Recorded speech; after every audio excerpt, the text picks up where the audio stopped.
Bueno, buenos días a todos. Muchas gracias por venir a una nueva sesión de las Mañanas del Mañana. Es la actividad de Think Tank de la Asociación Digitales, que es la patronal del sector tecnológico, en la que tratamos cuestiones que rodean a la tecnología y que no son propiamente de tecnología.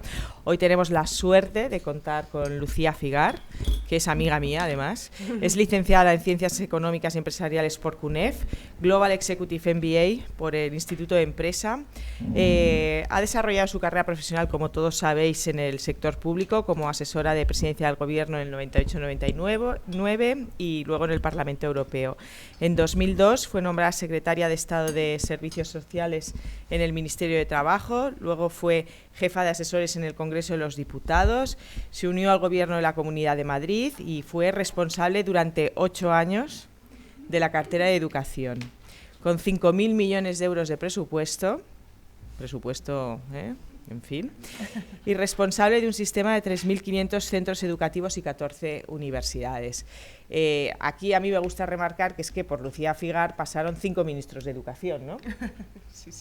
Y desde 2015 es jefa de innovación corporativa del Instituto de Empresa en la universidad y dirige una aceleradora de startups de educación y tecnología, y además es patrona de la Fundación Telefónica, directora de la conferencia de educación Enlighted, que conocéis que se hace en paralelo al South Summit y que ha sido un éxito, y además es miembro de diversos consejos dentro del sector tecnológico y educativo. Por tanto, pues es una suerte contar hoy con ella y bueno, ya sabéis que aquí aplican las reglas de Chatham House Rules, que quiere decir que cada uno pues se puede contar lo que se ha dicho aquí, pero no se puede contar fuera quién lo ha dicho. Así que, pues nada, Lucía, the floor is yours.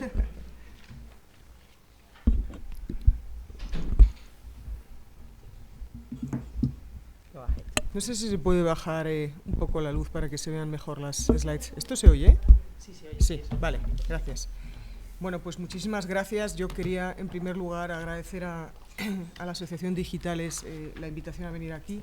Tuvimos un intento fallido antes de fin de año, pero bueno, así estrenamos el 2020 en buena compañía, y particularmente a Alicia, que es amiga, como ella ha dicho, y que está haciendo un trabajo fantástico uniendo a todo este sector y a todos los representados aquí.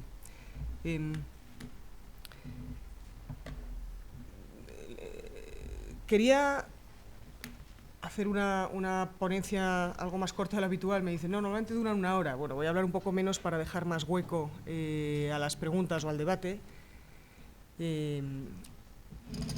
Y poder así pues enriquecernos de los distintos puntos de vista, porque veo que hay gente del sector tecnológico, de fundaciones, del sector educativo, aquí mucha gente que sabe de educación y de universidad, seguramente más que yo, y así dejamos más hueco al debate. Pero quería empezar diciendo, o tratar de explicar en unos momentos, por qué la tecnología va a revolucionar la educación. Si pensamos en cualquier sector, medios de comunicación, medios de transporte, medios de pago, hasta la sanidad, ha cambiado muchísimo respecto de cómo eran hace unos años. Si pensamos en la educación, probablemente hoy, si uno entra en un aula, no ya en un país en vías de desarrollo, pero en un país desarrollado, se encontrará básicamente con lo mismo, no ya del siglo pasado, sino que probablemente de la época victoriana, ¿no? Un profesor con una pizarra detrás, con 30 alumnos, o 20, o los que sea, escuchando. Y hay muchas razones por las cuales probablemente la revolución de Internet todavía no ha llegado a la educación. Si lo pensamos, va a ser el último sector, el último reducto, para el tamaño de sector que es, al que le va a golpear de lleno la revolución digital. Pero como todo es imparable, va a ocurrir además, mi apuesta es que va a ocurrir, ha empezado y va a ocurrir de una manera rapidísima en la próxima década. Y el propósito de la charla de hoy era explicar los que yo considero los tres factores fundamentales, o los 3 grandes ejes de cambio que están provocando, que van a provocar una disrupción en la educación, como hemos visto en otros sectores, en los próximos años. El primer factor, que es un doble eje, es la digitalización y los millennials, ¿no? Tenemos ahora mismo a nivel global 3,7 billones con B de personas con acceso a Internet. El número de smartphones, estos son datos de cierre del 2018, diciembre del 2018, ahora son muchos más, es de 2,6 billones. El número de descargas de app a cierre del 2017, 258 billones con B. Por lo tanto, ya hay una generación, y este fenómeno está fundamentalmente protagonizado por una generación que vive permanentemente conectada al móvil, que hace todo a través de él, que le encanta estar permanentemente conectado y hace todo on demand, es decir, en el momento. Lo que compra, por ejemplo, lo que come también, cómo se mueve por la ciudad. Esta hiperconectividad al móvil de una generación completa implica también modelos distintos de colaboración. Son personas que comparten casa, se está viendo, por ejemplo, un decrecimiento en el número de propietarios en favor del número de personas, que ahí está el fenómeno, por ejemplo, de Airbnb, que comparten coche. El año pasado en Estados Unidos se vendieron más coches a personas mayores de 75 años que a jóvenes entre 18 y 24 años. Y ya también en la educación, el 50% de los millennials consideran que los cursos online son iguales o mejores que los presenciales. Esto es lo que está pasando en muchos campus, seguramente algunos de los presentes lo saben. En el momento en el que uno puede, on demand, mirar un contenido digital, hay que tener razones muy poderosas para pedirle que se traslade a un campus, y hay que cambiar la propuesta de valor de los propios campus universitarios o lo que se va a hacer allí, porque si es meramente a escuchar un contenido lo pueden hacer de una manera mucho más conveniente y para ellos muchas veces mucho mejor experiencia. Pensemos que lo que ves online pues te puede permitir rebobinar la parte que has entendido peor, acelerar, fast forward, la parte que ya conoces, detenerte, personalizar de alguna manera los tiempos que dedicas a cada contenido. Esto no se puede hacer con un profesor, no, nadie puede rebobinar al profesor, ¿no? Permite también esa digitalización o tecnologización de los contenidos online, una mayor personalización. La generación de jóvenes hoy, de millennials o de generaciones Z, son personas que hacen todo on demand y de manera customizada, lo que lee, lo que escucha. Son personas que nunca han hecho, desde luego como yo hice, se han tenido que comprar un CD de 10 canciones cuando solo te interesa una. Ven on demand también los que le interesa, tampoco han tenido la experiencia de tener que esperar una semana o un mes a que emitan tu serie preferida o tu película preferida. Son temas on the acto y absolutamente personalizados. Esto está dando lugar a la analítica de datos, como todos sabéis, en los sectores de consumo, y también está empezando a aplicarse en la educación. Desde luego nosotros en el Instituto de Empresa tenemos un departamento ya de 40 personas dedicado a esta, que empiezan a entender mejor qué secuencia de tópicos o temas es más efectiva para cada alumno, qué acciones conducen a un mejor aprendizaje y calificaciones, cuáles indican satisfacción y compromiso del alumno, cuáles indican riesgo, cuándo un alumno está preparado para pasar al siguiente tema, qué tópicos pueden ser enseñados mejor online y dónde aporta más valor al profesor. Todo esto permite también ser mucho más efectivo en las estrategias de aprendizaje o de enseñanza, puesto que se detecta antes de tiempo el alumno que está en riesgo. Suena muy fuerte decirlo de este modo, ¿no? Pero se sabe el que va a suspender antes de que suspenda y, por tanto, se pueden poner medios para evitarlo, ¿no? Hemos pasado, como digo, esa personalización de un sistema que es café, que es igual para todos, a un sistema personalizado. La personalización de la enseñanza es ahora mismo el asunto estrella, por ejemplo, por parte de inversores y de fundaciones en Estados Unidos. Es lo que se considera el gran paradigma disruptivo en la educación, y es el poder tener itinerarios personalizados para cada alumno, de acuerdo a tus talentos, a tus intereses, a tu ritmo de aprendizajes o a tus preferencias. Esto es lo que el año pasado, a finales de 2015, para celebrar el nacimiento de su hija, donó 1 billón con B de acciones en Facebook, el señor Zuckerberg, para montar una fundación, la Chan Zuckerberg Initiative, que lideran a la limón Zuckerberg y su mujer, para impulsar esto.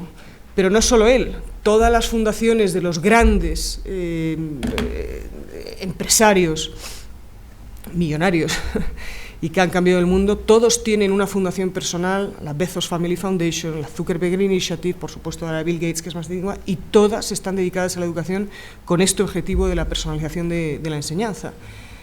Se ha aprobado también a nivel federal un paquete de fondos millonario para apoyar las estrategias de los distintos estados. Digo porque estas cosas que están a veces muy lejos de nosotros, ¿no?, y pasan, son las que luego implican un cambio de modelo del que a veces no advertimos aquí o no somos conscientes, pero que son fuerzas inmensas. Como digo, personalización, colaboración, customización, pero también retención. Estamos pasando rápidamente. Ha escrito, me recuerda el último libro, o el penúltimo, que escribió Goldman, que ya se llama Focus. Gente que dice que la capacidad de foco, la capacidad de atención es más valioso que el tener un determinado coeficiente de inteligencia. La capacidad de atención del Goldfish son 9 segundos, de los millennials son 8 segundos, con lo cual esto implica que uno tiene muy poco tiempo, si hay algún docente en el aula o salva, para captar la atención de esos alumnos y conseguir que tengan cierta retención, ¿no? Esto está provocando un cambio de contenidos educativos que todavía no ha llegado de lleno a las aulas con este tipo de contenidos, cambiando de cómo estudiábamos nosotros, por ejemplo, la ballena con este tipo de texto, a este tipo de cuestiones, ¿no? Que citaba antes, de estudiar así a pasar a contenidos gamificados cada vez más, y todavía está por golpear al completo la realidad virtual, que es lo siguiente que va a llegar. Por lo tanto, la digitalización en combinación con una generación que es muy distinta a nosotros. Nosotros también estamos hiperconectados al móvil, pero la manera de aprender y las exigencias de la generación de millennial y la que viene por detrás, llamada Z, es completamente distinto, y esa mezcla de nuevos usos, de nuevas costumbres y de una digitalización que está progresivamente más apoyada por la analítica de datos, por la inteligencia artificial, etcétera, y las sucesivas tecnologías que están saliendo, ¿no?, pues provoca nuevos modelos educativos que son on demand, que son cada vez más personalizados, que permiten más colaboración y que son más atractivos o generan más engagement al alumno. Es un error pensar que por el hecho de estudiar online un contenido digital no hay colaboración de los alumnos. Nosotros, por ejemplo, en el Instituto de Empresa nos permite, precisamente, la parte que hacemos en los programas Blended, que haya colaboración entre personas que están en sitios geográficos o en el tiempo en momentos muy distintos, ¿no? Los grupos de los programas Blended son más diversos y en ocasiones, pues como digo, más internacionales que los propios que podemos hacer aquí, ¿no? Y son mucho más colaborativos. Por lo tanto, insisto, y todo lo que no sea, en mi opinión, todo lo que no sea apostar por modelos de aprendizaje a futuro, que tengan un componente digital, que tengan un componente de customización, que permitan al alumno no depender de una hora fija en un momento fijo presencial al que tienen que acudir para aprender, ¿no?, y que permitan más colaboración y más engagement, todo lo que no vaya en esto para mí está muerto. Y la realidad es que, como decía al principio, en muchas aulas, a cualquier nivel, ¿no?, de K12, universidad, formación profesional, uno se sigue encontrando modelos, ya no del siglo XX, sino es que son prácticamente iguales que finales del XIX, donde sigue habiendo un profesor con un encerado enseñando exclusivamente presencialmente. Y eso está muerto. Seguiré luego en el turno de preguntas explicando algunas cuestiones. El segundo gran eje, hablaba digitalización y millennials, como la gran vertiente de cambio. El segundo gran eje que provoca que esta disrupción sea imparable es el eje demográfico y geográfico. Estos países, en los cuales está incluido el nuestro, España, Estados Unidos, Japón, la Unión Europea y Canadá, tienen el 27% de la población de mayor de 60 años, el 11%, solo el 11% de la población menor de 15 años, 1,5% de tasa de fertilidad. Por tanto, son países envejecidos. España tiene ahora mismo la tasa de fertilidad más baja de Europa. En Japón, el año pasado, se vendieron más pañales para adultos que en el segmento de bebés. Es decir, son países longevos en envejecimiento. Pero hay otra parte del mundo en la que está ocurriendo exactamente lo contrario. Los países arriba representados, China, India, Indonesia, Brasil y México, ocurre lo contrario, tienen el 11% de la población mayor de 60 años, un 25% menores de 15 años.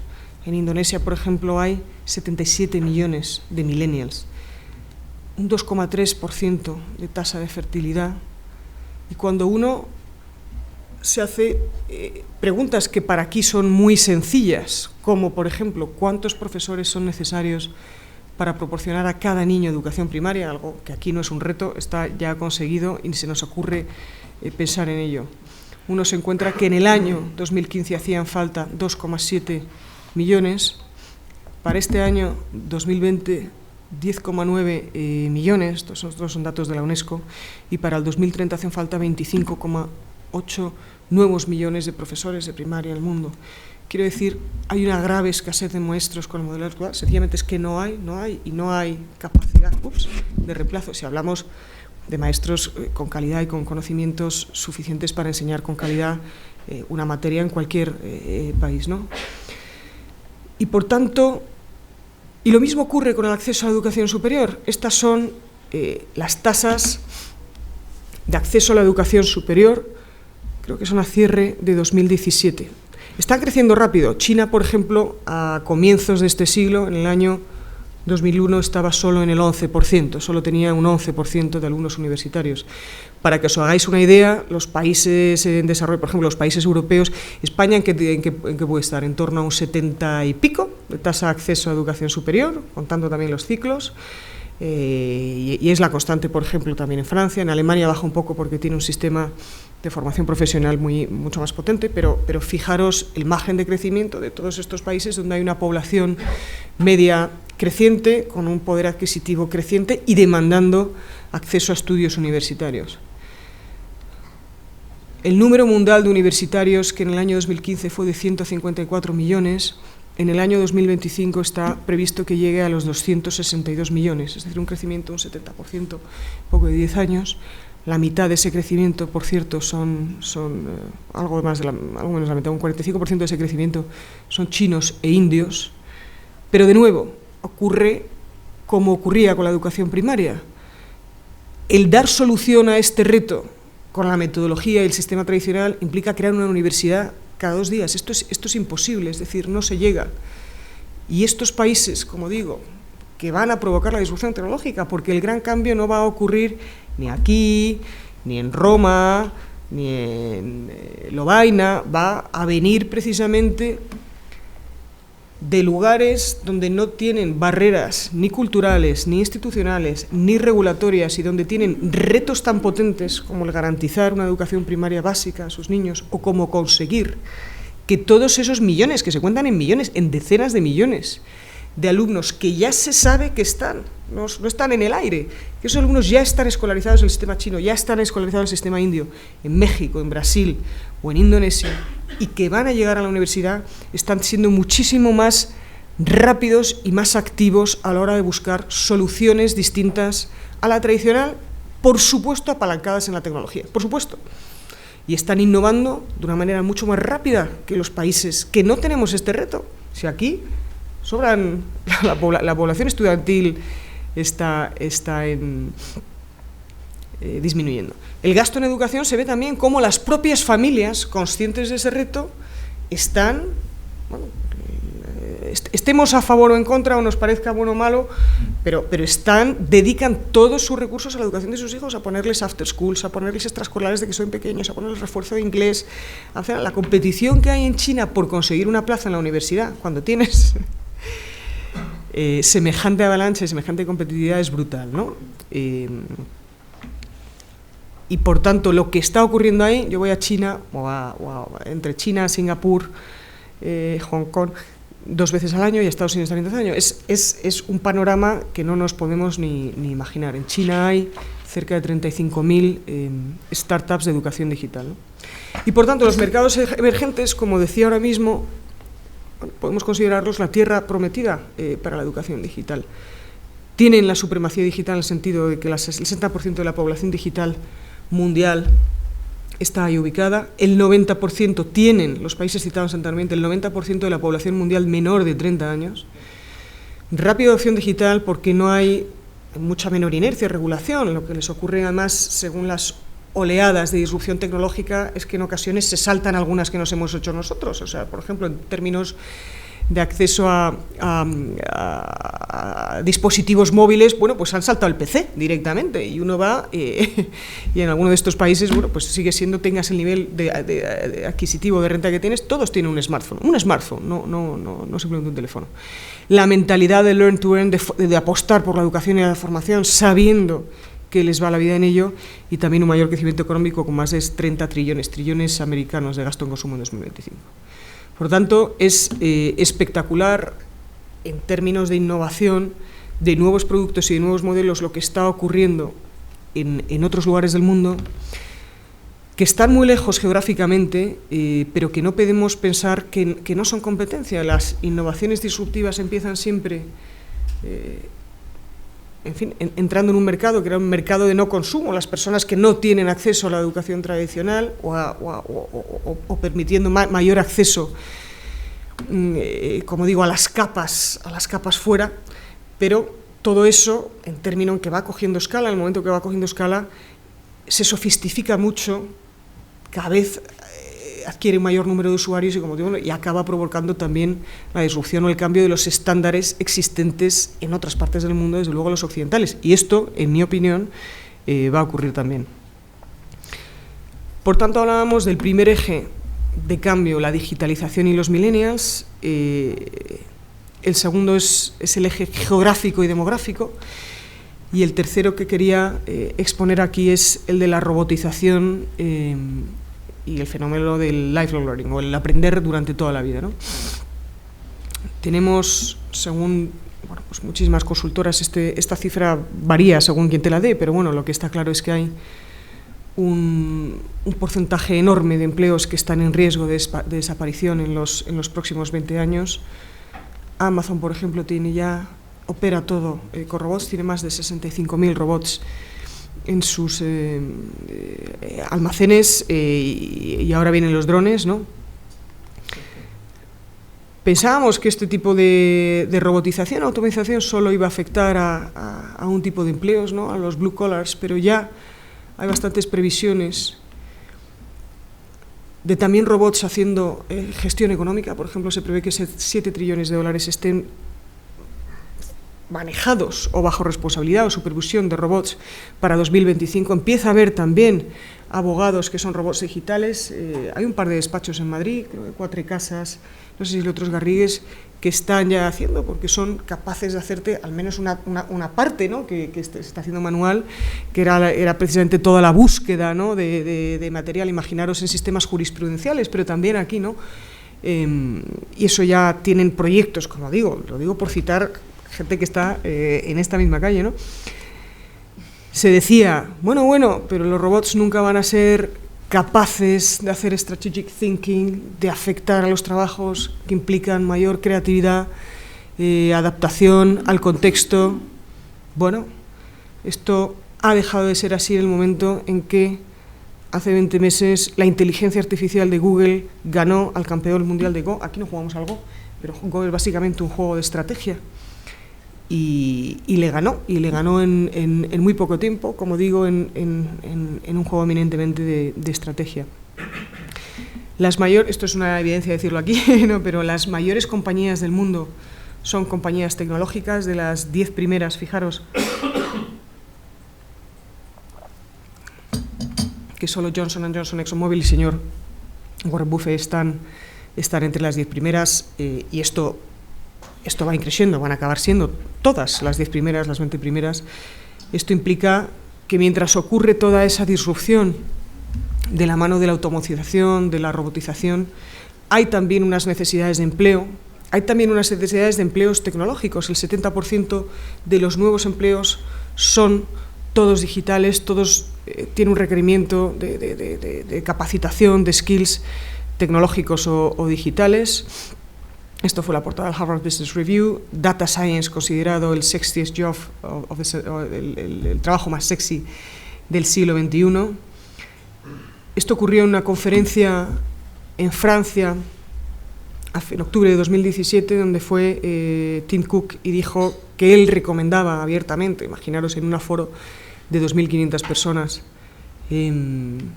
aprender a programar antes que aprender inglés. Le consideraba más importancia. Los franceses de la audiencia, por supuesto, encantados con no tener que aprender inglés ya nunca más en su vida, encantados de que alguien les dijera semejante cosa, ¿no? Pero quiero decir, esta es la tendencia. Creo que tengo en alguna slide. Este es el dato de cierre de 2019. Se han quedado vacantes a nivel europeo más de 750.000 empleos digitales. Sacasteis vosotros además un informe en este sentido. Estos son los vacantes. Luego, los que están afectados por la digitalización suman millones. Pero esta es la realidad, como digo, a cierre del año pasado. El 40% de los empleadores dicen no encontrar los skills que necesitan en el mercado, que son fundamentalmente skills tecnológicos, son los skills digitales. Tenemos en España más de 3,3 millones, en Europa, 3,3 millones de menores de 25 años en Europa.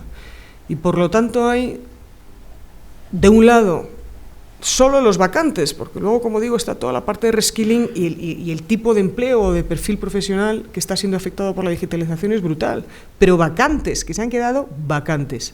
750.000, un 15,4% de paro juvenil, por tanto hay un skills gap enorme ahora mismo, que lo que supone, en fin, desde todos los puntos de vista, es un fracaso de todos como sociedad, ¿no? O sea, es decir, ¿dónde estamos poniendo las políticas activas de empleo? ¿Qué están haciendo las universidades y los centros de formación? ¿Qué están haciendo los colegios? ¿Qué tipo de currículum o de enseñanza estamos dando, ¿no? para que sucedan estas cifras? Los empleos, todo esto se une con que los empleos más demandados, aquí hay algunos, no existían hace 10 años. ¿Y qué ocurre? Que las nuevas fuerzas de mercado están creando perfiles profesionales completamente distintos, para los cuales los sistemas de enseñanza o de formación tradicional no están llegando a tiempo. Y es justo lo que comentaba en el café con dos personas que trabajan en la universidad. No da tiempo. Los planes, todo el mundo sabe cómo una universidad cambia el plan de estudios, se reúne la junta, empieza por los departamentos, ¿no? Luego proponen a la junta, luego llegan, no sé qué, son 2 años, 3 años para cambiar un plan de estudio, cuando las tecnologías están impactando en los perfiles profesionales y los modelos tradicionales de enseñanza no están llegando. Los estudiantes, son datos del Departamento de Labor de Estados Unidos, los estudiantes hoy tendrán entre 14 y 15 empleos diferentes antes de llegar a los 38 años. Esto implica un cambio del viejo modelo, en el cual yo me identifico. Vamos a cambiar.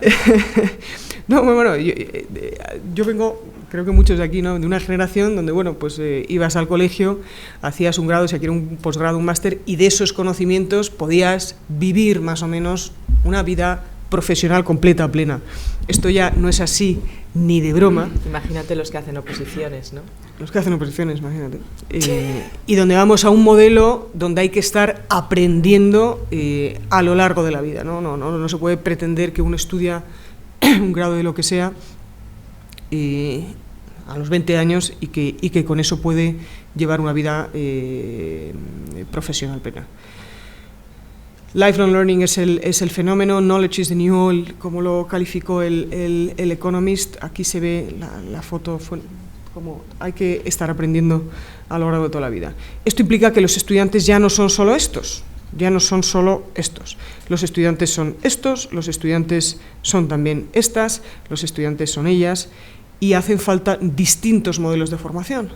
Para que os hagáis una idea, por ejemplo, fijaros cómo está cambiando también todo el ecosistema americano de formación. Su mercado tradicional de alumnos universitarios son de 39 millones de alumnos, si pensamos el sistema completo. El mercado de formación adulta es de 161 millones.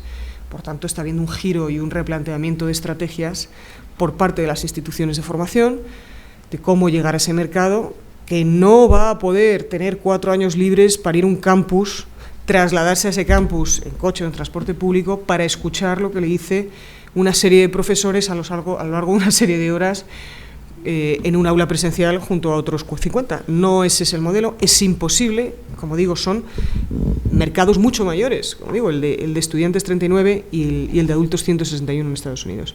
Y empiezan a salir nuevos modelos de formación. Estos son otras universidades, esto es una foto de un bootcamp que ha dado lugar a distintos modelos de inmersión. El modelo de bootcamp, que algunos de vosotros lo conoceréis, que empezó, no se puede despreciar, empezó como tantas cosas solo para atender unas necesidades concretas, las necesidades de programadores en Estados Unidos con unos conocimientos de programación intensivos, no a nivel ingeniero, pero que se pueden adquirir entre 10 y 16 semanas, ofrecen, en cuanto los tengas de salida, salarios de entre 80 hasta los $140.000 incluso en la costa oeste americana, en California y todos los hubs tecnológicos ahí. Entonces, el modelo de bootcamp, que coge su nombre, ¿no?, de la formación militar, que es una formación muy intensa y que empezó simplemente para formar rápidamente en el periodo 2017 a 2019 hubo en Estados Unidos 1 millón de puestos de programación abiertos, o sea, de ofertas, ¿no? un millón en un periodo de 2 años. Y empezaron haciendo una formación intensiva, están programando 70, 80 horas a la semana, es muy intensiva, pero sacando rápidamente a gente al mercado, gente que dejaba sus grados universitarios, gente, bueno, que insisto, nunca va a ser ingeniero, pero que tiene una formación, unos professional skills muy valorados por el mercado, como digo, de salida entre 80 y $140.000 que están pagando a los buenos programadores, por supuesto, en algunos sitios, y empezó con una propuesta de valor muy distinta, ¿no?, de formar solo en el skill que necesitas, el skill, no te empaqueto un grado con, bueno, esto y te doy un poquito de economía y te doy un poquito de prevención de riesgos laborales, que no se sabe para qué lo quieres en ese momento, etcétera, ¿no?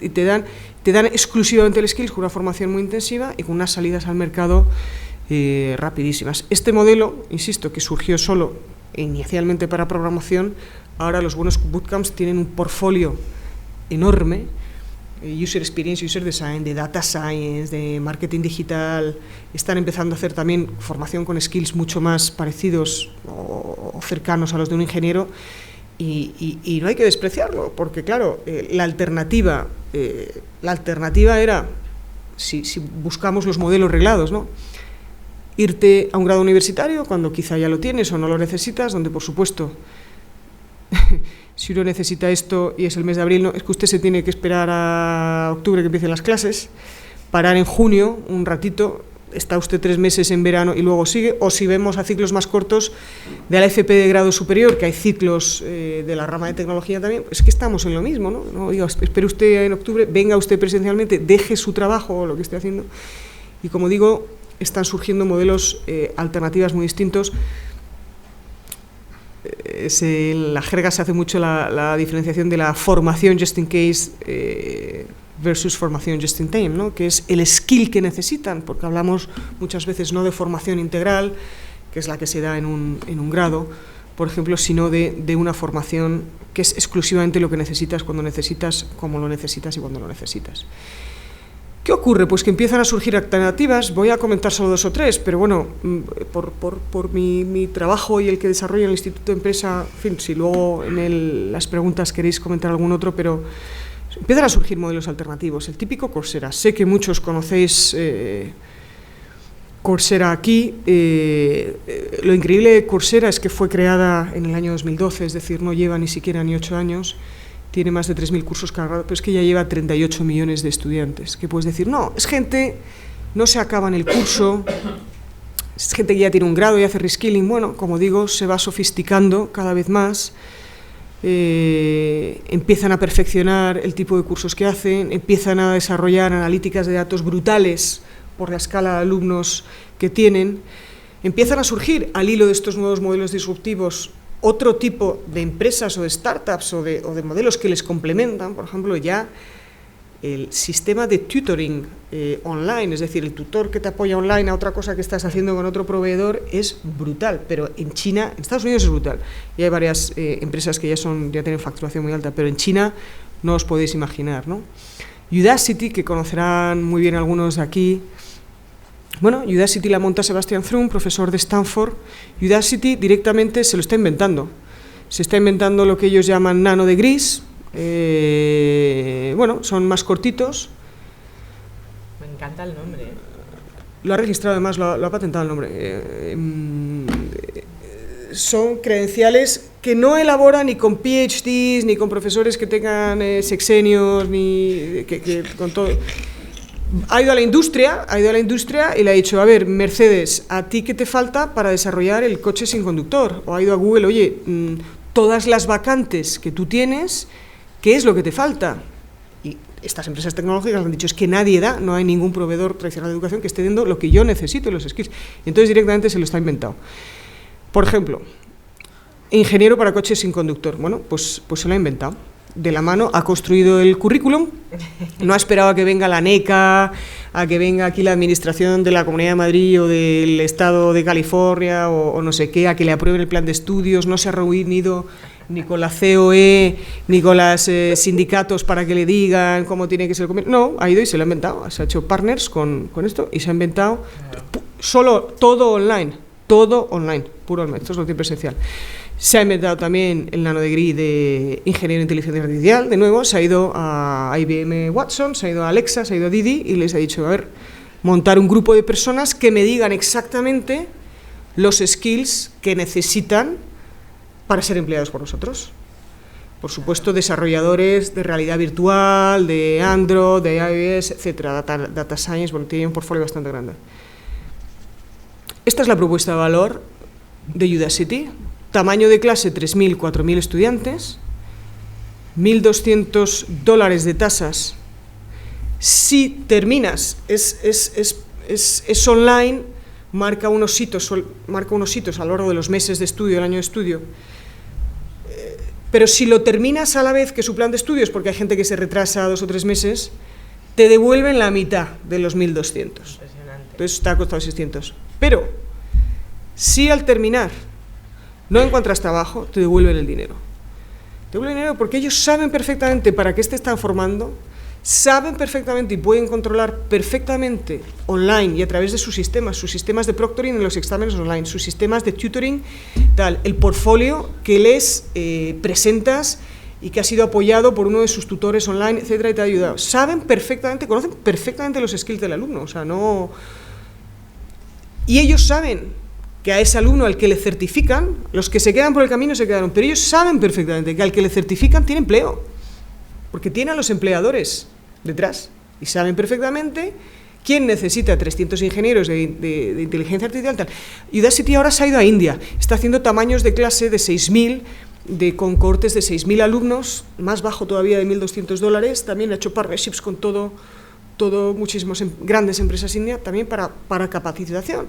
Y empiezan donde vio su nicho, Udacity, es en los tech skills, pero ya están haciendo formación en ventas, están haciendo de todo.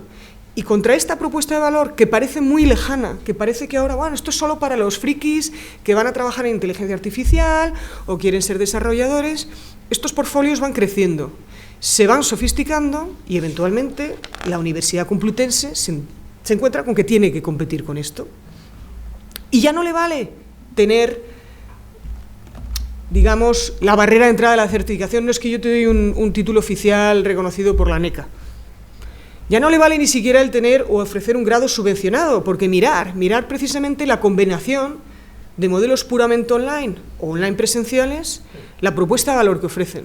Ya no le vale decir, no es que lo mío cuesta, y tampoco le vale porque tampoco le importa mucho a esta gente decir, no, es que el tuyo es oficial, y a mí que me da igual, si yo sé que me voy a ir a trabajar a Google, a Mercedes, a IBM Watson, a lo que sea, ¿no? Con sistemas que saben mucho más del alumno de lo que sabe cualquier universidad tradicional, porque te ha hecho un tracking perfecto de cuántas horas te has conectado, de cuántas horas has estado enfrente de la pantalla, que no puedes poner a tu primo el ingeniero a que haga el examen por ti, porque ya hay unos sistemas de grabación por webcam que saben perfectamente que eres tú, porque te hacen un reconocimiento facial, porque te han controlado con toda su analítica, reconocimiento facial. Hay sistemas ya en teclado que detectan en pulsaciones si eres tú o si eres no, saben perfectamente cómo pulsan, porque te han seguido a lo largo de muchos meses y saben perfectamente que tú no engañas a la hora de hacer un examen online y que no estás poniendo a tu primo el ingeniero. Y por tanto, este tipo de empresas o startups, esta no viene precisamente de mercados emergentes, pero todas estas las copia enseguida a lo bestia China, las copia enseguida a lo bestia India. Linda es una historia muy vieja, pero en fin. Yo no me la sé. Bueno, no, Linda no es de los tutoriales y de los vídeos probablemente la más antigua, no la ha creado ningún veinteañero millennial. Linda se empieza a crear en 1985. Linda es esta es la foto de Linda. Linda era una profesora que empieza a subir tutoriales de cosas súper básicas. Cómo abrirte una cuenta en un barco, pero de este tenor, ¿no? Cómo hacer no sé qué con un Excel, cómo utilizar el Photoshop, o cómo... Bueno, empieza, imaginaos, ¿no? Con un portfolio de vídeos cutres, mal grabados por Linda y por el marido de Linda, mal, ¿no? Tiene ya... Eso se va sofisticando, tiene una librería virtual donde, como digo, 1500 vídeos educativos de cómo hacer cosas. No eran grados universitarios, no eran para gente que buscara unos skills tecnológicos para no perder el empleo, eran temas muy básicos. Lo compra en abril del 2015, es verdad que llevaba mucho tiempo rodaje, se creó en el 85, pero bueno, por 1,5 billones americanos con B, LinkedIn. ¿Y por qué LinkedIn compra a Linda? Bueno, como digo muchas veces, la disrupción, tu competidor, te puede venir por sitios muy insospechados. ¿LinkedIn qué tiene? LinkedIn tiene de cada, casi estudiante ya, de cada profesional, de cada directivo, de cada persona con un empleo, tiene toda su trayectoria. Sabe qué ve, qué no ve, qué artículos cliquea, sabe con quién habla, sabe qué puestos de trabajo está ofertando. Tiene también la información de los empleadores, sabe perfectamente con su analítica qué tipos de empleo oferta al mercado, porque los ofertan a través de su plataforma, con qué niveles salariales. Cada vez está haciendo una analítica más granular de esas ofertas de empleo, por decirlo de otra manera. Está pasando a decir faltan empleos en la cadena de manufactura digital o faltan empleos en marketing digital, para saber exactamente, hacer ese análisis de un modo mucho más granular, exactamente cuál skill. Bueno, pero ¿cuál skill? ¿El skill que falta aquí es Photoshop? ¿O el skill que falta aquí es manejar redes sociales con no sé qué? ¿O el skill que falta aquí es programación en C++ o en Python o en Ruby on Rails? Es que te lo puede decir. Imaginaros la potencia de una plataforma que tiene toda la información de los empleadores, toda la información de los que están empleados o buscan empleo, claro, de ahí a ofertarte el curso, de ahí a decirte, usted está buscando esto es lo que le ofrecen y le falta esto, le falta y estos son mis proveedores, hay un trecho, y es lo que está ocurriendo. Y LinkedIn compra Linda, y LinkedIn potencia a Linda, ahora le cambió el nombre a LinkedIn Learning, y LinkedIn ha declarado, esta es su estrategia declarada por Jeff Weiner en la última conferencia de la compañía, y quieren tener una representación digital y van a hacer. Entonces, ¿va a ser LinkedIn? No se sabe, igual que hoy hay en tecnología se da mucho lo del winner takes it all, ¿no? Se ve Airbnb, se ve Google, no se sabe ahora en la educación quién va a ser.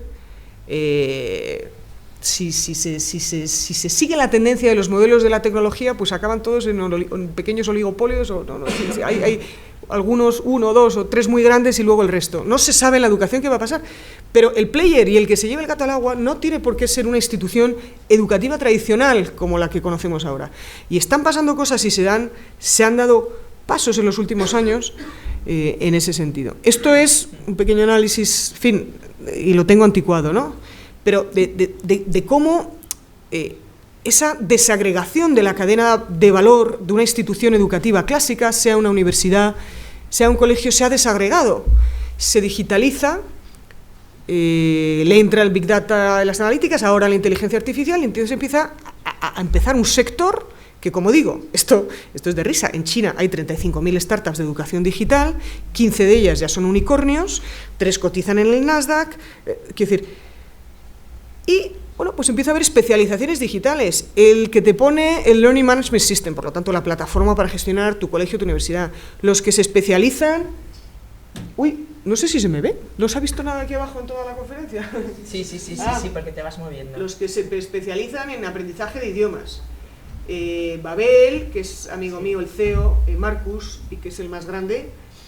Babel, no sé si alguno que habéis buscado alguna vez un curso de inglés, enseguida tendrán 15 anuncios de Babel. Babel tiene 90 millones de clientes, ¿no? Muchos terminan el curso, otros no lo terminan, pero claro, son lo que empiezan a saber. iTutor Group es la que se generó de... iTutor Group es la de tutoring en India, en China. En China, que todos los profesores, en esa mentalidad que comentaba anteriormente, que ponen a todos los niños a dar clases por la tarde, claro. Oye, pues yo te pongo en una plataforma mi catálogo de tutores, el de matemáticas, el de ciencias, el no sé qué. Los tutores ahora se presentan con un vídeo que te presenta lo que saben hacer. Tienen ratings del resto de usuarios. iTutor Group creo que tiene 280 millones de usuarios. Solo en China, te ponen estrellas, como en Trip, te ponen estrellas al que es buen tutor, al que es buen tutor. Es decir, son modelos. VIPKid, ¿por qué surge VIPKid? VIPKid, bueno, la monta una china jovencísima que se llama India, Cintia, cotiza ya en el Nasdaq, que es gigante. Qué tía, ¿eh? ¿Por qué surge VIPKid? VIPKid surge porque es que aquí, como digo, en los mercados emergentes hay retos que aquí ni nos planteamos. China, hay un momento dado que dice, yo quiero que mis estudiantes y mis alumnos aprendan inglés. Y las familias saben que tienen que aprender inglés, porque es lo que les da oportunidades para tener una plaza en la universidad muy codiciada o para salir. ¿Hay profesores de inglés en China? Es que no hay profesores del inglés. No hay profesores del inglés. China tiene 363 millones de alumnos en primaria. No hay profesores de inglés. No hay. Es imposible. Es imposible. Y hay alguien que empieza a pensar, oye, hay una necesidad muy importante de mercado, la gente quiere aprender inglés, no hay profesores de inglés en China, si los hay, van a llegar a donde llega un profesor de inglés, que es a darte clase presencial en el colegio afortunado que logre tenerlo, y entonces esta Cintia se ha montado una plataforma que los que dan clases son profesores desde Estados Unidos, de Inglaterra, de Canadá, de tener ahí. Y no les exige, por supuesto, se saltan todas las barreras, no les exigen ni tener el título de la Escuela Oficial de Idioma en Inglés, ni tener un grado en... No, pasan. Ponen un contenido online súper potente, el profesor está de apoyo, da las clases orales, te hacen ellos sus propios sistemas de selección. Usted es ameno, usted es amable, usted tiene engagement con el alumno. No le importa nada que tengas un título oficial, grado oficial de ninguna universidad europea, ni nada, no le importa nada. Te ponen a unos profesores que son ingleses nativos a acompañar al alumno con oral skills y con un contenido tal. Y empiezan a adquirir una cantidad de datos de los alumnos y tal. Y estos cotizan en el Nasdaq, pero bueno, mirad luego la última cotización de VIPKid. Como digo, donde hay una necesidad del mercado que para nosotros es imperceptible. Yo, desde luego, en mi época de la administración nunca tuve un problema de si en un colegio hacía falta un profesor de inglés, si no iba a haber o a conseguir un profesor. Se coge y se pone el profesor de inglés y ya está, cero, problema resuelto. ¿El colegio necesita profesor de inglés? Lo pone. En estas partes del mundo muy potentes no llegan a eso, no llegan a tener profesores para primaria tampoco, no llegan a tener plazas universitarias con los modelos tradicionales y no llegan a nada. Y por tanto, como digo, esta es muy graciosa. Esta Bridge Academies es inglesa. Bridge Academies se va a África y propone, en África, como digo, y propone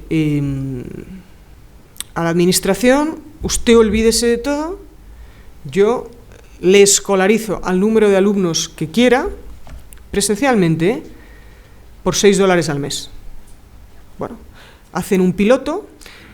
Bridge Academies no hizo una gran innovación. Bridge Academies resolvió dos problemas básicos que había en África. Bridge Academies ahora mismo tiene todo el sistema educativo de Liberia, la mitad del sistema educativo de Kenia, ha entrado en Nigeria y ahora hace 2 años han ido en India. Bridge Academies no hace aquí, no se inventa el robot de inteligencia artificial. Bridge Academies resuelve dos problemas que hay en África. Uno, el absentismo del profesor. Hay súper pocos profesores y además no van, y es imposible. Bueno, como ellos, su metodología, su pedagogía les obliga a dar clase con una tableta, un sistema de GPS súper sencillo y tal, saben si el profesor ha ido a clase o no ha ido a clase, punto. 40% de absentismo, que era el problema, fuera, no hay problema.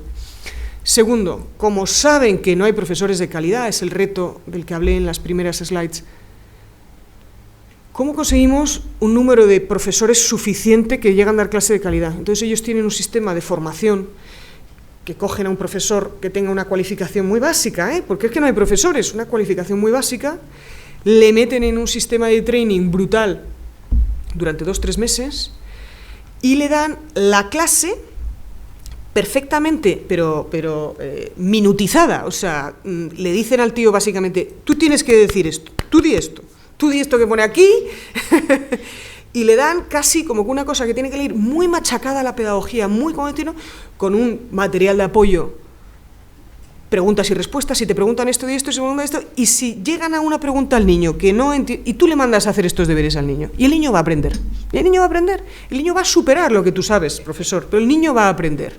Tú vas a ir todos los días a clase y te vamos a controlar que vas a ir todos los días, y tú te vamos a dar una formación muy básica, y vas simplemente a trasladarles estos conceptos en este orden y a mandarles estos ejercicios. El niño va a aprender. Como digo, del piloto de British Academies de $6 al mes niño, tienen Liberia, tienen Kenia, sí, y ahora se han ido a India, British Academies. Entonces, quiero decir que a veces no hace falta una tecnología excesiva o grandes descubrimientos, sino es cómo dar soluciones a problemas existentes. Y estos modelos se sofistican, y estos modelos apalancados en tecnología acaban teniendo una escala y un eso brutal, y acaban en el momento, yo no creo particularmente que British Academies vaya a llegar aquí mañana, pero acaban haciendo unas propuestas completamente distintas que al apalancarse en la tecnología son trasladables a otras geografías y que acaban cambiando el mercado. Por tanto, esto tiene mucha gracia. Esto es una predicción o un pronóstico que no es mío, aclaro, no es mío, es de dos profesores del MIT de Harvard. Dicen cómo va a ser el escenario universitario en el año 2035. Dicen, va a haber, no sé si son 4 o 5, ahora lo veré según salga, distintos niveles de universidades. Va a haber uno que es, lo llaman la élite, que se va a salvar. Pero estos van a llegar simplemente al 5% de los estudiantes y con fees prohibitivas, ¿no? Para los que les parezca caro, $100.000 al año, el Executive MBA de Wharton, el Executive MBA de la Universidad de Wharton se está comercializando este año a $250.000. Para los que les parezca esto poco, ¿no? O mucho. Luego, a ver, esas universidades que tienen, bueno, una calidad alta a un coste, digamos, moderado. Todo esto es para el mercado americano, no es... Estas que están cobrando ahora tasas, que tal, que son pues la gran masa de universidad americana, estas se van a la ruina, estas desaparecen el 60%. Luego hay algunas, bueno, que te dan una formación suficientemente buena, pero te la dan desde los 100 euros a los $4.000 por año. Bueno, y que son, como digo, tienen más de 100.000 estudiantes. Y luego están las Global Learning Platforms, ¿no? Pues estas de las que hablaba, los Coursera, tal, que tienen millones, decenas de millones, centenares de millones de estudiantes, y que son gratis porque sus modelos de negocio van por otro lado. No tienen nada que ver con lo que tú estudias o lo que tú pagas por su contenido. Son modelos de negocio que van por otro lado. Y este es el esquema que dicen estas dos personas. Todo esto lo pongo, en fin, porque es gracioso aquí para la charla. Uno se lo puede creer o no creer, y en todo caso vamos a ver lo que pasa. Pero esto es lo que va a pasar, insisto, nada distinto a lo que ha pasado a ningún otro sector de negocio o que hayamos visto en los últimos 20 años, ¿no? Claro. Entonces, bueno, surge el fenómeno Airbnb. Hay unos hoteles que sobreviven, ahí está el Ritz, pero hay otros que desaparecen y ahí crean unos problemas con los temas de reparto, con los temas de movilidad, Uber, Google, etc. Bueno, pues no es nada distinto, va a pasar la educación. Lo interesante en la educación es que no ha surgido todavía. Mi opinión es que va a pasar, y que va a pasar en la próxima década, 15 años. Ha sido mucho más lento porque es un sector hiperregulado, porque hay muchísimas barreras de entrada, porque es un sector con los ciclos muy lentos, porque lo que no ocurre en septiembre te vas al siguiente septiembre, y entonces es, pues eso, cada 12 meses, los que estáis aquí del mundo de educación lo sabéis. Pero como esto va a ocurrir sí o sí, porque esto no es imparable, pues empieza a surgir la disrupción que no la estamos viendo en otras partes, donde no tienen el problema de la regulación, donde no tienen el problema de la inercia, donde no tienen el problema de ciclos. El cambio de modelo ha empezado por la parte menos regulada, que no es qué haces con un niño de 8 años, sino la parte de formación corporativa, que ya está cambiando una brutalidad la formación de las propias empresas. Pero baja la universidad, desde luego la parte de tech skills, la FP tradicional que daba esos skills básicos de salida al mercado y tal, se va a quedar fuera, ¿no? Bueno, y esto es un poco el escenario. Con lo cual, bueno, yo termino aquí. Perfecto. Pues, muchísimas que gracias. son las 10 y abrimos el turno de preguntas. Sí.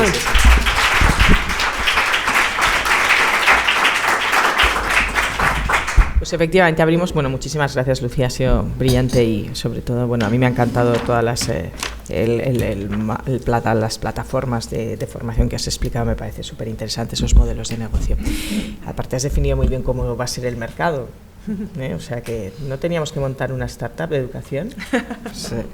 Bueno, muy bien, venga, abrimos el turno. Si podéis decir, por favor, nombre y la institución a la que presentáis, si os pasan un micro.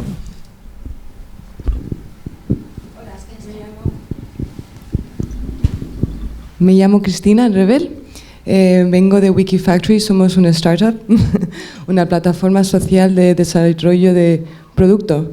En Wikifactory puedes aprender cómo hacer tu propio telescopio, tu propio drone, tu propio kombucha leather, que es un cuero vegano. Puedes aprender a hacer un montón de cosas. Y de una comunidad de más de 12.000 personas, que juntos se trabaja y se colabora en código online, en plataformas como GitHub, pues nuestra comunidad trabaja en proyectos. Mira, tengo una paradoja, porque tenemos el startup aquí en Madrid y también en Shenzhen, en China. Sí, viví ahí desde pequeña, fui al colegio en China unos 6 años, entonces entiendo muy bien la cultura china y especialmente este boom del contenido educativo. Es curioso porque a la misma vez que tenía una amiga que empezaba una escuela de robótica aquí en Madrid, también tenía una amiga que hacía igual en Shenzhen. Uno exitazo y aquí no funcionó. Y es en parte por los padres. Los padres en China están muy dispuestos a pagar estos cursos. Y aquí, y el por qué, estuve pensando, ¿por qué los padres están? Porque no son las instituciones o el Estado que los paga para los padres o para los niños, son los mismos padres que están dispuestos a pagarlos. Y el por qué es porque en China es cierto que a lo mejor se habla mucho del futuro, pero hay muchas campañas que les hacen ver a los padres que una carrera de salidas no es hacerte abogado o ir a entrar a ser un médico, que el ser el próximo diseñador del próximo juego grande internacional, esas son las carreras. Entonces se gestiona mucho ese debate de qué va a ser el futuro a nivel público. Entonces los padres son, hey, anímate, hazte un videographer, hazte un diseñador de videojuegos, hazte un AI specialist. Entonces eso es un poco lo que falta. Veo aquí un poco a presión de los padres de entrar a carreras que realmente no tienen salida. Pero además de eso, de los que han funcionado, porque el que hizo mi amiga en Shenzhen hay como 100, ¿no? ¿Y por qué algunos tienen éxito o no? Y esa es a raíz de la calidad del contenido de cada startup. Se puede ver, hay algunos startups que el diseño del contenido educativo no es tan bonito y tan llamativo como el otro y que a lo mejor no han pensado el contenido didáctico de una forma que realmente les hagan a los niños aprender. Lo veo con mi niño, tengo un niño de 3 años y en vez de enseñarles vídeos, le enseño juegos y apps. Y yo ya veo cómo él selecciona el mejor app a base de qué bien producido está.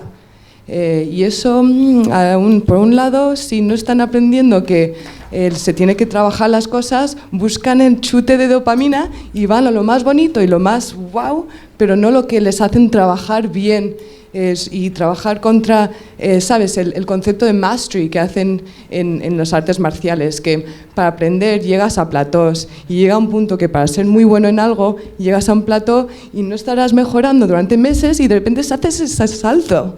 Pero si no estamos enseñando a los niños cómo trabajarlo, porque sabes ese estudio del marshmallow effect, que si les das a un niño de 3 años, mira, tienes un marshmallow, un pequeño chuche, si no te lo comes ahora, podrás comerte 10, el doble en 2 horas. Si no les estamos enseñando eso, no se lo trabajarán. Son hitos cognitivos que tenemos que ayudar y hay que comunicárselo a los padres para que ellos sepan que hay unos saltos cognitivos para ayudar a tus hijos a hacer. En los años fundamentales hasta los 8 años. Pero bueno, esto es un poco monólogo, perdón, pero veo que hay, ¿sabes?, debates, undercurrents, of paradojas, que si no se trabaja eso, va a ganar el que es el monopolio de contenido y el que mejor produce y más engancha a los niños a base de dopamina y serotonina. Interesante reflexión. ¿Quieres comentar algo, Lucía?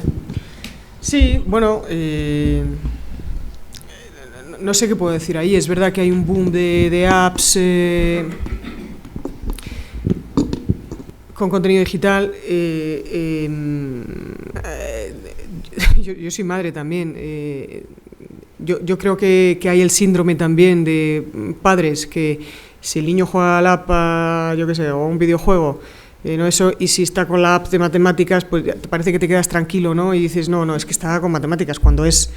Y es verdad que hay poco rigor. Yo creo, todo esto es muy nuevo. Dos tendencias, o sea, por ejemplo, en la financiación de startups de tech, que es todo el mundo este del venture capital y tal, o de fundaciones que están detrás de muchas de ellas y tal, cada vez se tiene en cuenta, además de las métricas de número de usuarios, que no clientes, porque muchos son modelos gratuitos, como de los freemium, etcétera, pero cada vez se tienen más en cuenta los learning outcomes. O sea, está habiendo también un movimiento creciente para decir, bueno, sí, usted tiene esto, ha conseguido el engagement, no sé cuántos downloads de su app, gente navegando por ahí, pero dígame, tal, eso cada vez se exige más.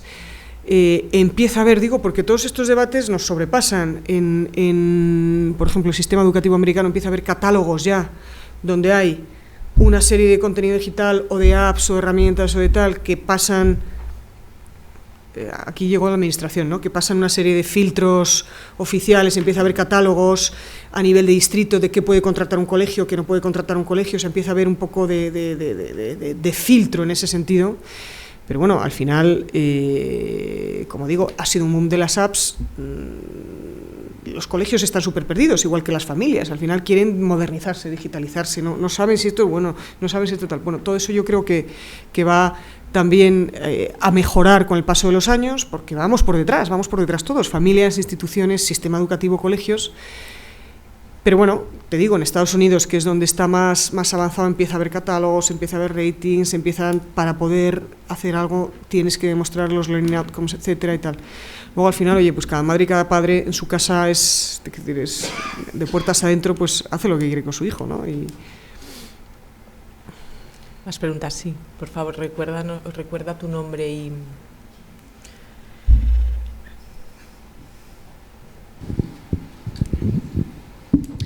Buenos días, yo soy Carolina Isaacs y vengo de la Fundación Universidad Carlos III. Y lo que tengo es una pequeña reflexión y a ver si...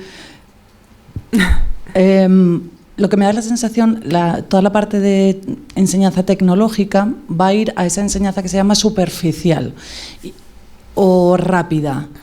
Y luego necesitamos la profunda o la lenta, ¿no? Entonces da la sensación de que realmente estamos separando toda esa parte de conocimiento que necesitamos, pero ¿por dónde va a ir también la enseñanza profunda, la conexión? Porque realmente todos estos Big Data, bueno, cualquier tecnología va a necesitar de un conocimiento muy profundo que necesita, para manejar la complejidad, muchísimo más tiempo.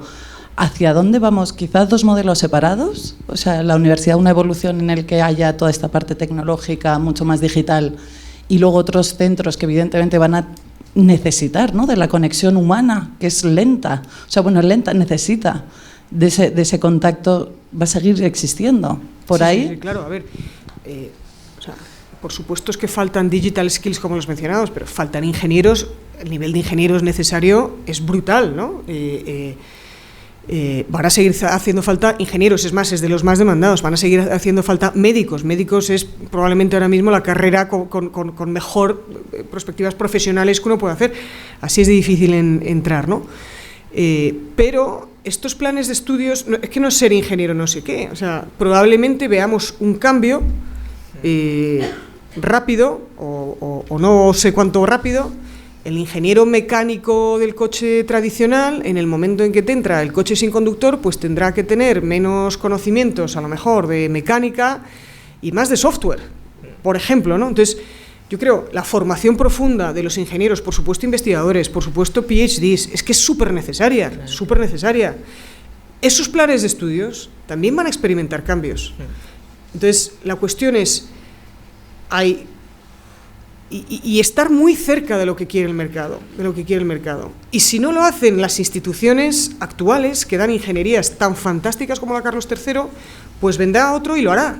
Porque lo que está claro es que si tú no provees al mercado mira, estos están dando ingeniería para coches sin conductor, ingenieros de inteligencia artificial. Yo no sé eso, que probablemente los que estudien eso tengan ya un grado en ingeniería, o sean ingenieros, pero que busquen, pero hay muchos, por supuesto que hace falta ingenieros, o sea, por supuesto, pero los planes de estudio van a ir cambiando. Y ahí lo que hay que pensar es cómo de rápido se adapta uno para dar satisfacción al cambio de perfiles profesionales muy impactados por las tecnologías, que es que esto no para, porque es que estamos en educación.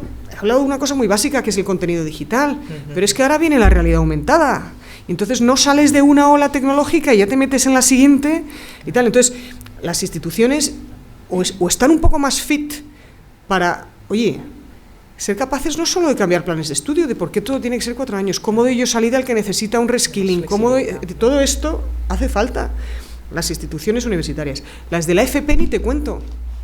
La FP de grado superior, son unos ciclos que están pensados para alguien que necesita una salida rápida al mercado muy de hacer, menos profunda. Pero oiga, usted no puede regular esto, que todos duren 2 años. En España la regulación de la FP es que todos tienen que durar 2 años, pues por obligación. Bueno, oiga, es que antes de esto, es que a lo mejor hay una cosa de enfermería y además es obligatorio que todo empiece en octubre y termine en mayo, y luego haya el FCT, que el trimestre de prácticas en puesto de trabajo tiene que ser a final. Oiga, pero ¿por qué no lo puedo hacer a la vez que estudio? No. Al final, 3 meses de FCT y luego espera usted y vuelve a empezar. Entonces, claro, o hay más flexibilidad en currículo, o se da libertad al final a muchas instituciones para que puedan competir, o no va a ser suficiente decir, no, es que yo soy la Carlos III o la Complutense o la que sea y te doy un título profesional acreditado por la NECA, porque es que la gente va a ir al que le ofrece, dárselo ahora, más barato, en blended, que puede colaborar con un alumno de Shenzhen y con otro de California. Entonces, o estamos en eso, o estos modelos que aquí, como somos países desarrollados y gracias a nuestra propia historia y éxitos como sociedad, no tenemos los retos que tienen estos países, pero sus modelos te acaban comiendo. Nosotros, no te creas, también como en el Instituto de Empresa, tenemos mucho interés en estar muy pendientes en cómo cambia esto. Es decir, Harvard, todavía no, pero ha creado HBX, Harvard X, que te empieza a dar todas las certificaciones de business y tal, en 4 meses. Oye, va a ser claro, ¿tú qué ofreces cuando ya puramente online y certificado por HBX te lo da Harvard? Porque es que ese va a ser el reto. Y ahora no lo percibimos tanto, pero la generación que viene, que es una generación móvil, que o se le ofrecen otras cosas y se les dice claramente, tu título te da una salida para esto, tienes salida laboral, tienes este contenido, o yo creo que estamos muertos.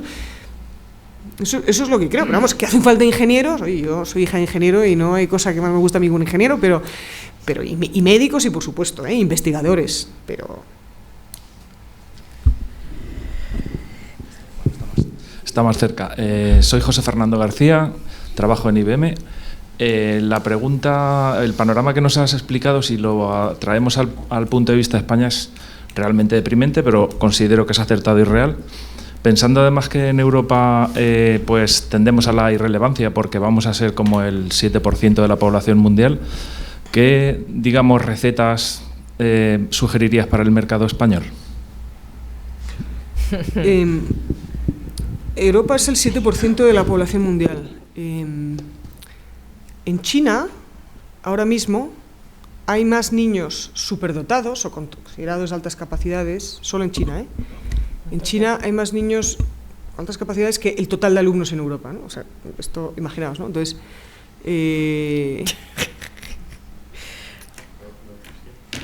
me alegro mucho de que me hayas hecho la pregunta viniendo de IBM. ¿Qué hay que hacer? Es decir, ¿por qué hay no ya universidades, no ya bootcamps educativos? Es que las propias empresas tecnológicas se han puesto a dar sus propias certificaciones. O sea, Google saca no voy a llamar los títulos, sus certificaciones, Salesforce da sus certificaciones, Cisco. y entonces IBM, cuando tenga su ordenador Watson de no sé qué y necesite formación, es que o se lo da a alguien o lo dará. Yo creo que dais alguna certificación también en IBM, ¿no? Sí. Entonces, es decir, ¿por qué las propias empresas empiezan a hacer de educadores? No ya con los departamentos de formación de sus propios empleados o del onboarding del nuevo. Es decir, es que es un gran fallo, es decir, si IBM necesita u oferta empleos y se ha puesto a dar algo que no está en su naturaleza, como a dar ellos a certificar, oiga, es que es para hacérselo mirar, ¿no? Hay que hacérselo mirar. Y yo estoy segura de que hay gente con talento, con innovación, con ganas y con tal, para dar respuesta a ese tipo de formación. Es decir, Google desarrollador, Google Analytics, oye, si tú para hacer marketing y no sé qué necesitas de Google Analytics, ¿cómo es que nadie lo está dando? ¿No? O sea, es que esto es una cosa, que es un disparate.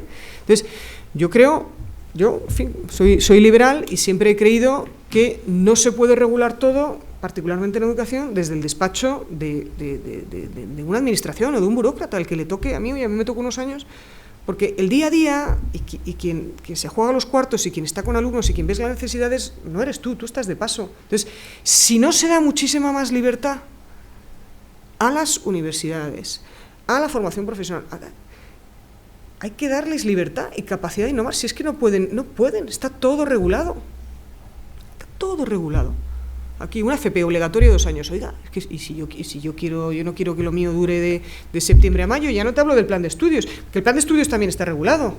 Está regulado, fíjate, para cuando llega un centro de formación profesional de grado superior, que yo soy una gran creyente de la FP de calidad son grados de 1 o 2 años, titulaciones más cortas para dar salida a una masa de personas con una cualificación, pero que no quieren hacer un grado, porque no quieren estudiar 4 años, pero les gusta hacer.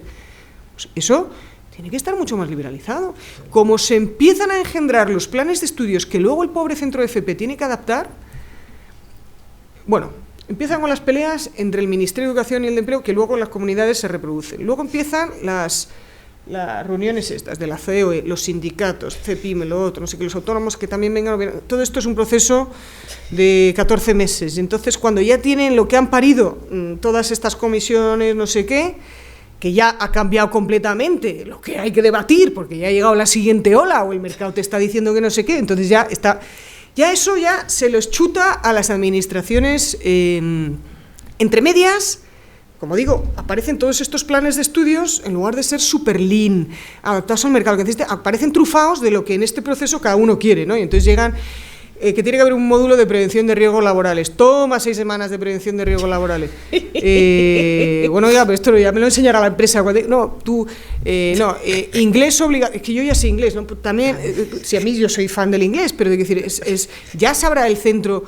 Entonces cada uno te va metiendo por el camino sus cosas y acaban unos planes de estudio. Luego eso lo tienen que adaptar las administraciones educativas. Luego ya el centro de FP, cuando ya lo implanta el centro de FP, ha pasado 3 años y está la siguiente comisión en marcha. Esto no puede ser. Entonces, esto no puede ser. Entre medias han dicho, como han visto que hay paro, ha dicho un ministro por el camino, que duren 2 años todo, que duren 2 años todos y tal, que me mejora la cifra de paro el año que viene. Entonces, acaban siendo todos obligatorios de 2 años y ya está. Y esto es así. Y en la universidad, pues, ¿qué os voy a contar? Si es que, entonces, es muy complicado. Y libertad, hay que dar libertad y capacidad de innovar, y es lo que yo creo, así como para empezar. Había otra pregunta por ahí. Pero primero ahí y luego allí. Hola, yo soy Íñigo Aguirre de Fundación Ibercaja. Bueno, te iba a comentar un par de temas. El primero de ellos ya lo has mencionado, que es la creciente tendencia a que las propias empresas empiecen a desarrollar su formación para poder... y a mí es una cosa que me llama mucho la atención. Antes hablabas de ejemplos donde varias empresas se asociaban de un sector para otorgar, pues bueno, diferentes contenidos formativos. Yo creo que iremos incluso a esto último que estabas comentando, donde ya no es una asociación de empresas, ya es IBM o ya es Amazon, que ya está pasando, pero que además, como la tecnología evoluciona prácticamente cada día, va a ser muy necesario, yo creo, en el futuro, que las propias empresas den esa formación, probablemente porque son las más capacitadas, porque si la empresa crea la necesidad tecnológica, como sucede en muchos casos en IBM o en Amazon, también de alguna manera es la que primero es capaz de presentar los nuevos contenidos que tú vas a tener que aprender. Entonces ahí se va a formar un círculo del que yo creo que va a resultar muy difícil salir, porque muchas veces las empresas son propietarias de la tecnología, por lo tanto son ellos quienes van a dictar las normas de cómo y de qué manera se tiene que aprender en determinadas áreas. A mí eso, bueno, me parece que es un campo interesante y también con sus riesgos. Y quería comentar también algo en relación que me ha parecido muy interesante, hablabas al principio de tu ponencia, que es todo el tema de los padres en la educación. Los padres van por detrás también.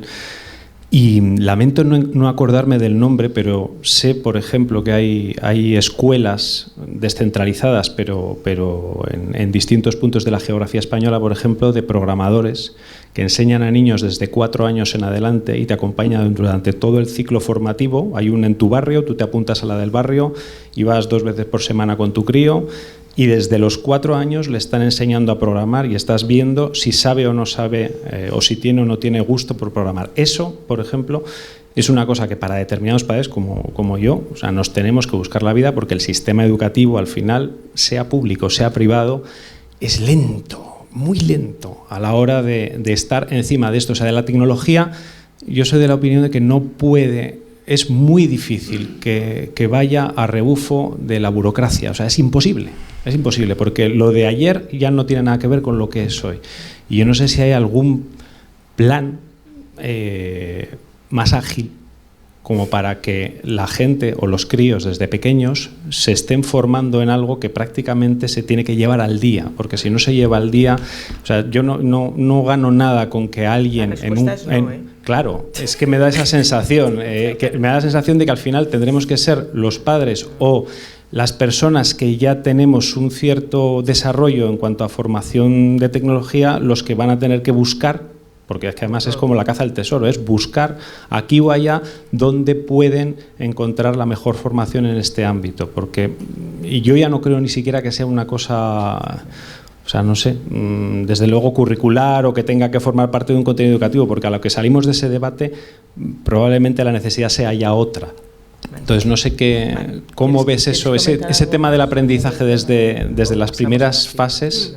¿Dónde encajaría o cuál sería la manera de hacerlo? Si es esta o si planteas otra. Yo creo que es urgente y que la principal medida educativa que hay que apoyar es un programa STEM de máxima calidad. Es decir, faltan ingenieros. Bueno, no todo el mundo puede ser ingeniero. O sea, no todo el mundo puede ser ingeniero, ¿no? Pero cuando se sabe, como digo, ya el 75% de los empleos que se crean tienen que ver con asignaturas STEM, con las ciencias, con las matemáticas, con tal, hay que hacer un plan. No todos llegan a ingeniero y no todo el mundo tiene que ser ingeniero, pero se sabe que son los skills que te va a dar. Por supuesto que el sistema educativo, por supuesto, tiene que dar una respuesta. Es el sitio donde los niños pasan más tiempo de su vida, pero mucho más si contamos las horas de sueño, mucho más que en su casa y mucho más que con sus padres. Pero ¿cómo no vamos a adaptar el sistema educativo a lo que necesitan los niños? Pero por supuesto que hay que hacerlo. Es complicado. Y de nuevo, requiere mucha más flexibilidad. ¿Flexibilidad por qué? Porque cada vez que haces un plan curricular, el tiempo... A mí me vino mucha gente, cuando estábamos en la cosa, todo es importante, ¿no? La educación, que sepan cruzar los pasos de cebra, tal, la educación vial. La nutricional, me venía tal, la academia de la gastronomía, los médicos, no sé qué, Valentín Fuster, que tienen que aprender algo. Yo siempre la respuesta era, ¿y qué saco? ¿Qué saco? Tú no me digas que es importante, dime qué materia saco. Porque el tiempo que está un niño en el aula, el colegio es suma cero. Si tú metes algo, sacas algo. Y si no, tienes que ser muy creativa para hacerlo. Dentro de todas estas cosas, yo considero fundamental toda esta parte, no solo en la tecnología, sino también en cómo estamos incentivando las formaciones científicas, de cómo se están trabajando las matemáticas. Y para mí, de nuevo, tiene que ver muchísimo con la regulación. En otros sistemas educativos hay todo el mundo puede estudiar matemáticas, pero no tienen nada que ver las matemáticas del ingeniero con la de la persona, que no va a ser ingeniero ni médico. Y probablemente todos necesitemos en la vida pues un manejo básico de la probabilidad y la estadística, porque es que eso, aunque pongas una floristería, quiero decir que... Entonces, tiene que haber distintos niveles de matemáticas. No pasa nada porque hay distintos niveles de matemáticas a partir de cierta etapa de secundaria, etcétera. Y tiene que haber distintos currículos por colegio. En España el problema es que nos creemos que todo se arregla con la regulación. Y que tú dices, si yo regulo todo esto en los colegios, serán todos iguales y los niños sabrán lo mismo. No. Hay que entrar en un debate que es normal en otros sistemas educativos y que es un debate muy polémico, con un trasfondo ideológico y filosófico gordísimo, donde hay que escuchar otras opiniones. Yo te digo mi opinión. Yo creo que los padres tienen que ser capaces de elegir. Y de nuevo, si tú das libertad a los centros, habrá algún centro. El reto del colegio de Orcasitas no es que sean ingenieros, es luchar contra el absentismo. Y a lo mejor puede haber un colegio que se especialice en deporte y que atraiga a unos chicos que para estar en incentivados al colegio tengan que hacer el doble de deporte. Y habrá otros que quieran especializarse y estudiar tecnología. Dicho sea de paso que nosotros, con un señor que está aquí sentado, cambiamos el currículo de tecnología en secundaria para meter programación robótica y 3D en la Comunidad de Madrid, al menos hora y media semanal, ¿no? Eso para por lo menos un currículo que se había quedado muy obsoleto, y lo hicimos, y pensaba yo que iba a tener, algún problema con el profesorado, y estaban encantados. Formamos a 1.700 profesores para que pudieran dar Scratch y otras metodologías y otros instrumentos a los niños, ¿no? Pero si tú pretendes que todos los niños hagan lo mismo y todos los colegios sean iguales, tienes un corsé enorme, como hablábamos en el tema universitario de FP también, es decir, es que esto no puede ser. Entonces, ¿qué tienes que hacer? Decidir cuál es tu core. ¿Qué tienen que saber todos? Hay una alfabetización básica de lengua, matemáticas, ¿no? Lo que se decida, y ahí tiene que haber un debate y hay que escuchar muchas opiniones. Pero tú tienes que dejar que los colegios innoven. Y para que innovar tienen que poder hacer pequeños... Estuve el otro día vino mi secretario de Estado de Educación de Canadá, estuve con él en un evento. En Canadá todos los niños tienen que estudiar lengua en la secundaria. Lo estudian de 6 formas distintas. Unos hacen lengua y literatura, otros hacen lengua pura, otros hacen lengua y teatro, otros hacen lengua y drama. Entonces, todos acaban teniendo unos skills que consideramos dándoles de mucha materia. En Canadá, yo no lo sabía, me enteré tal, ahora ya el 50% de los high schools, de los institutos, tienen un sistema semestral de asignaturas. Tú haces unas de septiembre a enero y otras de enero hasta junio, porque consideran, y hacen 8 asignaturas, hacen 8 el primer semestre, que son 5 meses con las vacaciones, y otros 5, porque consideran que el profesor pide menos tiempo. Se da a los colegios capacidad de elegir. Oye, voy al sistema semestral, fíjate, un tema tan radical, ¿no? O voy a lo que ellos llaman el sistema lineal, que es 8 materias o 3 años. Hasta ese punto hemos llegado, distintas materias. Entonces, aquí lo que no puede es que yo, que me ha pasado, tenga que regular si un colegio tiene jornada continua o tiene no sé qué, o a qué hora da la educación física. Oiga, es que esto no es mi problema. Para la pública y para la privada, porque el sistema privado no está subvencionado, pero está regulado. Está regulado exactamente igual, lo que se regula para la pública. Entonces, de nuevo, yo insisto que soy muy liberal de convicciones, es que lo que hay que dejar, que si se pretende que lo haga todo un burócrata que está circunstancialmente 4 años sentados, o menos, ¿no? Si no salta por los aires, en esa silla, y que decida todo el sistema educativo para todo el mundo igual, pues es que esto es imposible. Entonces, yo creo que sabe mucho más el profesor, el rector, el decano, el director de colegio. Dejemos también un poco de libertad a la contratación. ¿Por qué no va a llegar nunca con el sistema actual, lo público? Yo creo, oye, la FP pública, las escuelas infantiles públicas son las mejores. Hace cosas buenas donde se les da libertad. ¿Por qué no va a llegar nunca los nuevos skills? Porque el problema en la mentalidad del sector público empieza con ¿y qué profesor me va a estar esta asignatura?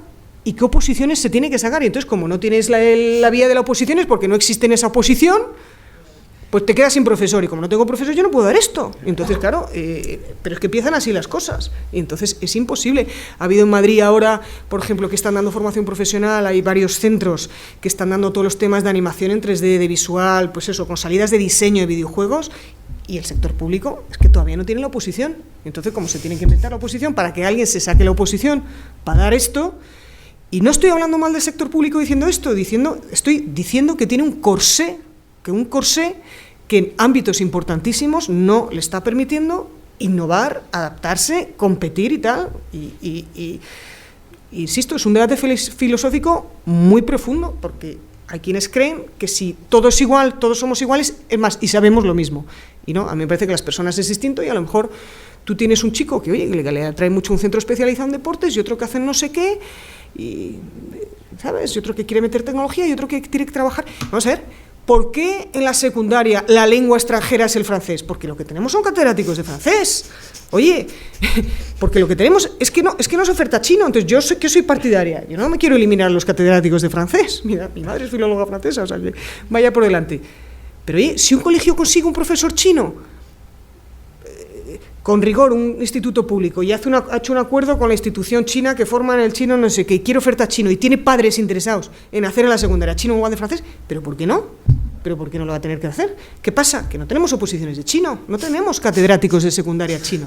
Nunca van a poder dar chino si tú no les dejas que lo hagan de otra manera. Entonces, a mí me parece que muchos de los males están en el corsé regulatorio, ¿no? Había otra pregunta por ahí. Hola, buenos días, muchas gracias. Aunque he llegado tarde y me tendré que ver el vídeo de la ponente, no quería perder la ocasión de preguntar. Me llamo Safira Cantos, me llamo Safira Cantos y bueno, justo ahora estoy saliendo de mi puesto actual para promover un proyecto en el que se conecten diferentes entidades e instituciones para la detección y desarrollo de los talentos diversos en la escuela. Has mencionado justamente... Has hecho una referencia al número de superdotados en China. Justamente la Comunidad de Madrid, de la que he sido consejera, es de las pocas que tiene un programa de atención de altas capacidades. Sin embargo, tenemos una grieta muy grave en la parte de detección de esos talentos en los centros educativos y conecta mucho con la flexibilidad en la detección y cómo tratarlo, no de manera complementaria, sino dentro de los propios centros, donde hay muchísimo gran talento que por este corsé del sistema educativo se está echando a perder, ¿no? Cantidad de niños y niñas, cantidad de niños que, pues que al final se les detecta la alta capacidad por su comportamiento disruptivo para ver qué les pasa, pero que nadie se había planteado que lo que estaba pasando ahí es una mente brillante que no estaba encajando en la metodología tradicional, ¿no?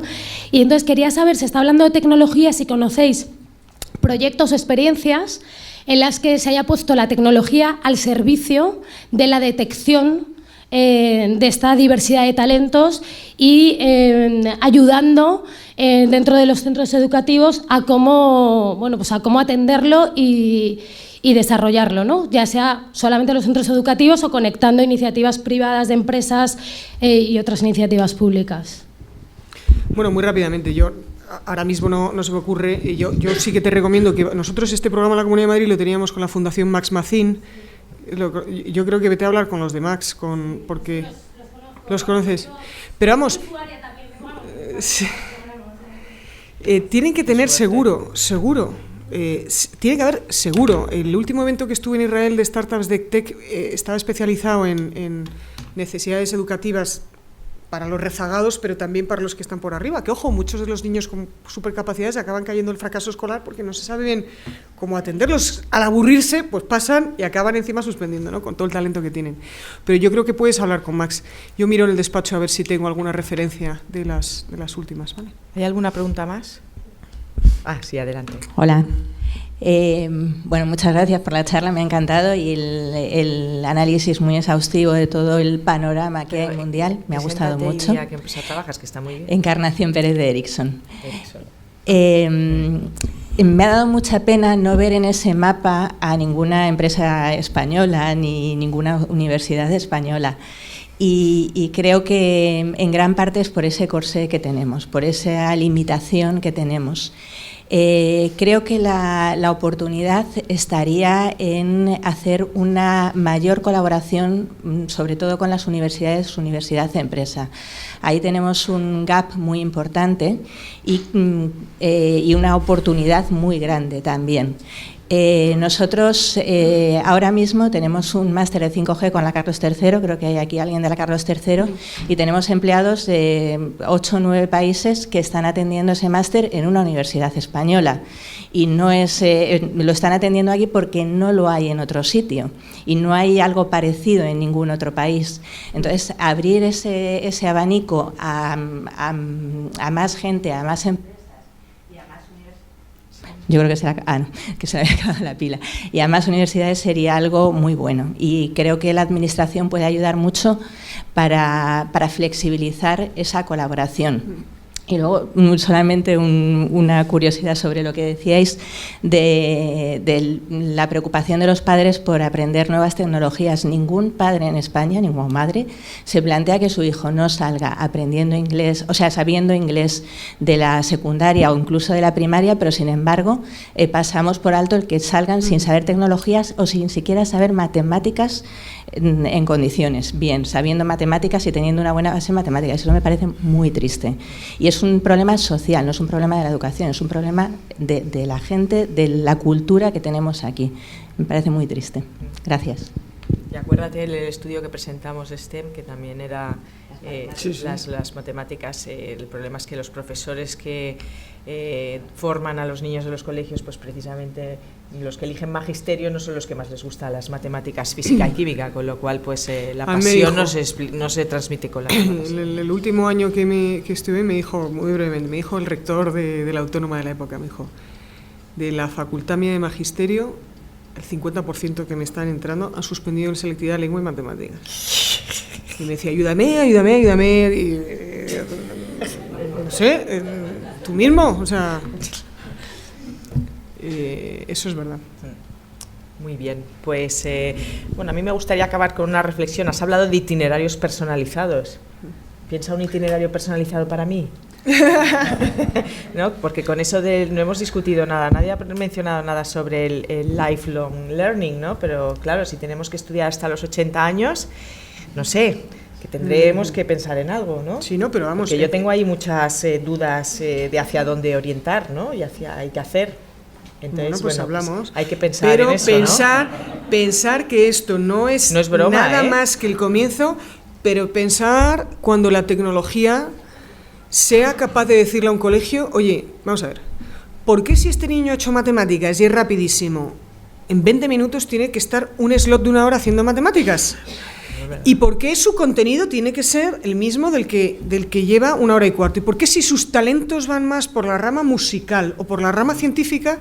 O sea, la disrupción que va a venir es que va a ocurrir, o sea, esto es imparable, va a tardar. Pero claro, lo que la tecnología, de mano de los profesores, yo soy muy fan de los profesores, el factor humano es esencial, la guía y el apoyo del niño es esencial, pero la función del profesor va a cambiar y el tipo de configuración. Nosotros tenemos de 30 en 30 en clase haciendo lo mismo, el mismo horario que a mí no me dejan ni cambiar media hora de educación física para que el colegio... Imaginaros, ahora es el mismo horario todos y el mismo contenido todos y al mismo ritmo. Imaginaros el cambio que va a producir de paradigmas, de cómo se configura un colegio, del papel del profesor, de los itinerarios del alumno, que van a ser personalizados, es que lo van a ser. Así que... Bueno, pues ha sido muy interesante. Yo espero que en esos itinerarios personalizados los alumnos no se sientan solos, porque el patio del recreo también es fundamental. No, claro, no tiene nada que ver. La parte social de un colegio es esencial y personalizado no implica que, vamos, están por ver cuáles son los modelos, ¿no? Pero no implica que tú estudies solo, ni mucho menos, no. Muy bien. Pues nada, Lucía, ha sido un placer tenerte. Pues nos quedamos con los to-dos estos de que en la educación pues hay que empezar por uno mismo, por los padres, por las instituciones, por quitarnos el corsé y por intentar buscar esos itinerarios personalizados. Así que ha sido un gusto tenerte. Muchísimas gracias. Muchas gracias.